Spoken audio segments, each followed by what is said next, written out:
Are you feeling a little discouraged and disappointed because you don't know if it's too late to heal your ab separations or diastasis recti? You've been doing some exercises, but you wonder, okay, I'm already years into postpartum, gave birth a long time ago. Are these exercises even gonna work for me? So in this video here, I want to address 10 common questions that you guys often ask me about healing the diastasis recti or postpartum core. Now, I had severe diastasis recti twice. First time, I had no clue that I had this DR thing, never even heard of this phrase and word. Second time, it took me a really long time to duck the rabbit hole and go backward and actually figure this out on what kind of things that needs to be done at home to heal it naturally. So I wanted to share with you so you don't go through that same rabbit hole as I did and actually heal yours faster. Now, to address your questions about is it too late to heal your diastasis recti, it's never too late. I really want to encourage you to start taking actions today, right after this video, and it's never too late. It's just like the muscles waiting for you to be used, right? Like if you're not working on the muscles, how is it ever possible to heal it? Now, is there a specific way to heal the diastasis recti? Absolutely. Whether it is now, like immediately after postpartum or years into postpartum, it's the same principle. First question is, does diastasis recti go away on its own? Now, at 3 months postpartum, 60% of women still experience some degree of diastasis recti at 3 months postpartum. At 12 months postpartum, about 33% still experience diastasis recti, whether they know it or not, but they still have some degree of separations there. Now, after that, is it going to go away on its own? The likelihood of that is very slim. It's not going to go away on its own because you're not really doing anything, especially if at 3rd month postpartum and you realize that you still have this belly bulge and you have the gap and separation, the progression and the rate of healing, it's much slower than if you were in the first few weeks postpartum. Second question, can you fix it at home? Of course you can. Now, I am an example, but other than me, I wanted to show you over 500 of moms that I've helped to heal their diastasis recti at home through exercises and nutrition. These are the combinations to help you to heal. So yes, surgery is not needed, it's not your only options. You can definitely heal it on your own. Number 3, how long does it take to fully heal?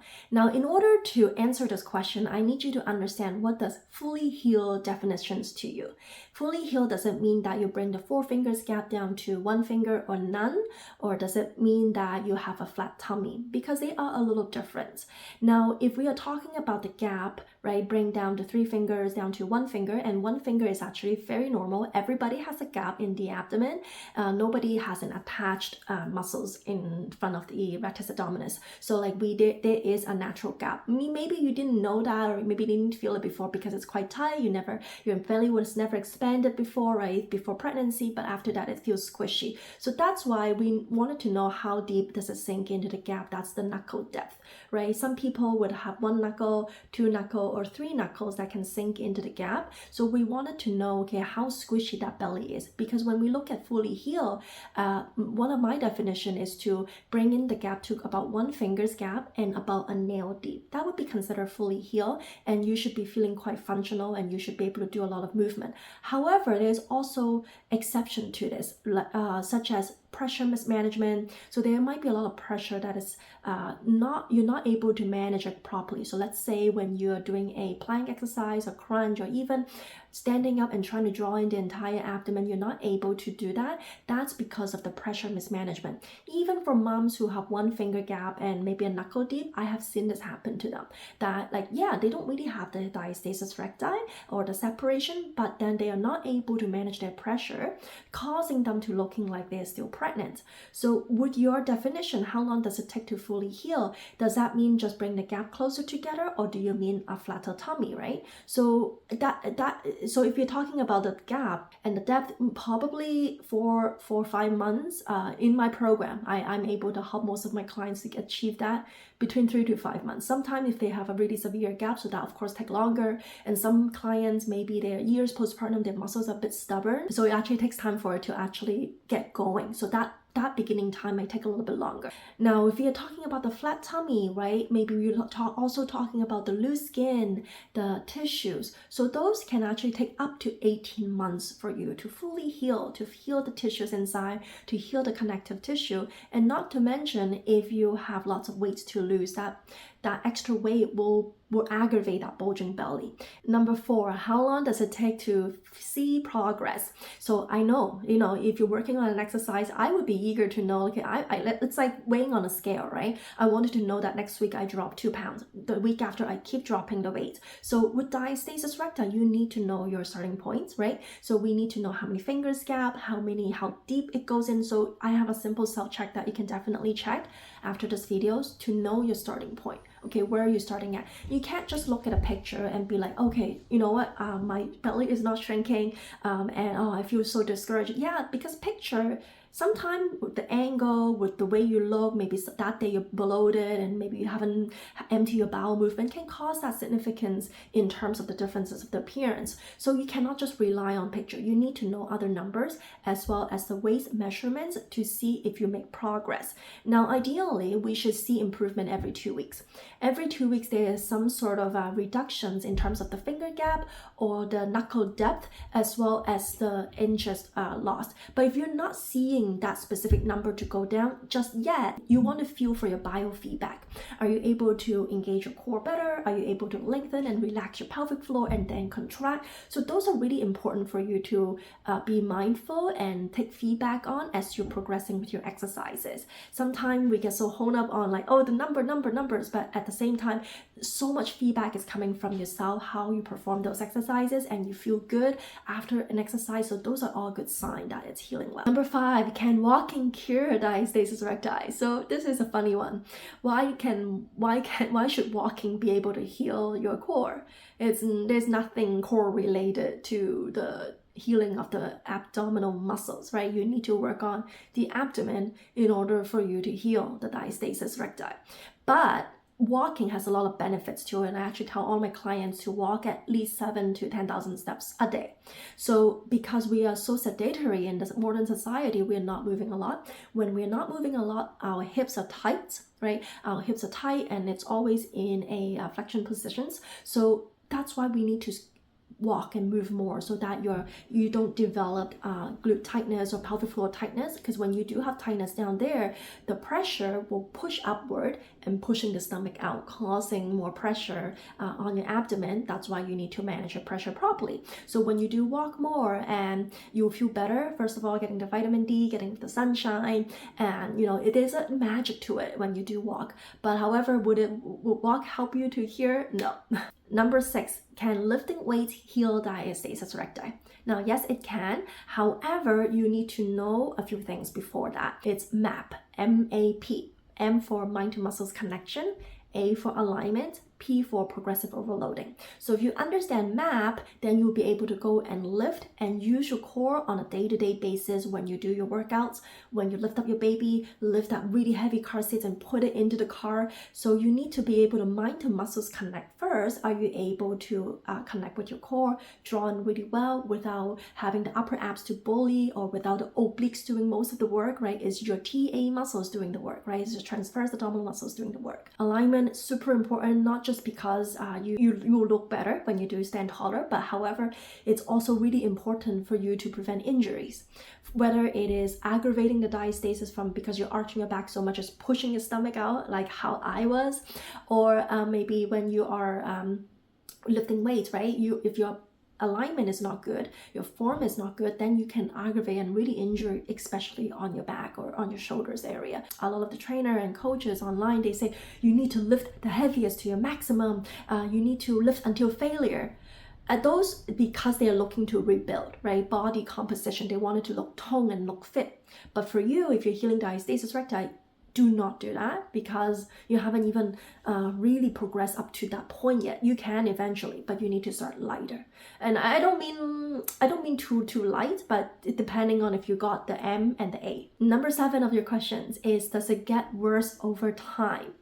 Yes, it can. And it doesn't have to be, because a lot of the time why it gets worse, there are 2 reasons to it.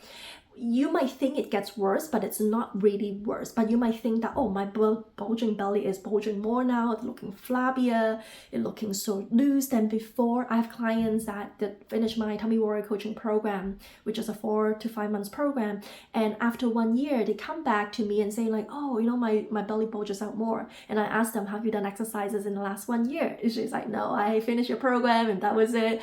And then she didn't do any more exercises. So your core muscles, you need to train. You cannot just be like, oh, I heal it by nothing, don't need to do anything. You need to continuously to maintain it. Just like any other parts of your body, you need to maintain it to keep the shape, right? Keep the muscles there. If you're not taking care of it and you go back to kind of your old habits, it's not gonna stick. So that diastasis or that belly might looking like it bulges out more, thinking that, you know, it stretches from 1 finger back to 3 fingers now, but it's actually not if you do check it. So I actually got some of my clients who come back to me to check their diastasis recti. It's the same as when they left the program. So now the second reason for why it might get worse, and it can like from 2 fingers to 3 fingers or even more, it's because they are pushing themselves too much. And what I mean is that maybe you're lifting up your baby, you don't know your form, your posture, how to lift it, how to brace your core to do that, and you aggravate the tissues in the midline, which is called a linea alba more. You're pushing it. And that's exactly what happened to me with my first pregnancy. After first pregnancy, postpartum, I was doing all kinds of HIIT workout, cardio, plank, crunches, jumping jack, burpee, you know, those traditional core exercises that helps you to flatten the stomach, right? But because I didn't know I have diastasis recti, I pushed myself so much to a point that it is just irreversible. So like it's so bad that it's just so much harder for me at this point. Second pregnancy, I had diastasis recti again, to really fully flattening the stomach. The DR is healed, it's 1 finger and a nail deep for myself, but I still have that belly, lots of loose skin as well for me. Number 8, does losing weight get rid of the DR? No, it doesn't. You can lose weight, yeah, the tummy will look flatter, you look happier, right? We all wanted to wear our dress and our clothes without looking like we're pregnant, but it's not going to heal the diastasis recti. You will look better, sure, because you lost the weight, just because of the weight loss. Number 9, can you get a flat tummy with diastasis recti? Well, this is the magical question, isn't it? I wish I could tell you that you could or you could not. This has a lot to do to the integrity of your connective tissues, your skin, how stretched your skin has stretched, right? Genetics also play a role. I see most Black Canadian mamas who have diastasis recti, they also develop a hernia. And so it's much harder for them to really flattening the stomach because the genetics played a role. Also, I also see a group from Indian moms, South Asian background. They also have a harder time to really flatten the stomach, even if they were healing the DR to 1 finger, 1 knuckle. I think genetics play a big role, but there's no research on this, but you can take my word for it because of all the clients I specifically help just for DR. I can see the differences between white, Asian, this group compared to the Black and Indian mamas. Number 10, what worsened diastasis recti? Now, at this question, you probably have an idea now, since I have talked about that in the last 9 questions. I hope you got my answer here. It's the aggravation from pushing yourself too much, pushing to your limit, over the limit, and not knowing how to mind to muscles connect, looking out for your alignments, and then like you actually progressively overload to actually strengthen the muscles, but you don't do that, but you keep pushing yourself, just like how I was. Now, what else could worsen the diastasis would be the hernia. So if you have a hernia already and that hernia gets worse, it can stretch out the muscles even more because it's a hole there pretty much. So you're thinning tissues around the area, causing the diastasis to be stretch out more or thinning more. And the other one is pregnancy. So if you go through another pregnancy again, yes, it will become diastasis. You can't help it because the belly just bulges out and fill up like a watermelon size, and so you can't help but having diastasis recti. But you know what? You can still heal it, right? From all the questions I just answered, you can absolutely to do it at home with your power through nutrition and exercises. You just need a little bit of discipline to stick with the exercises. A coach can help you, so if you do like this video, subscribe to my channel and learn more about what other exercises that you can do. I would recommend starting with breathing exercises right here so you can start healing today, and then I'll talk to you later. Bye!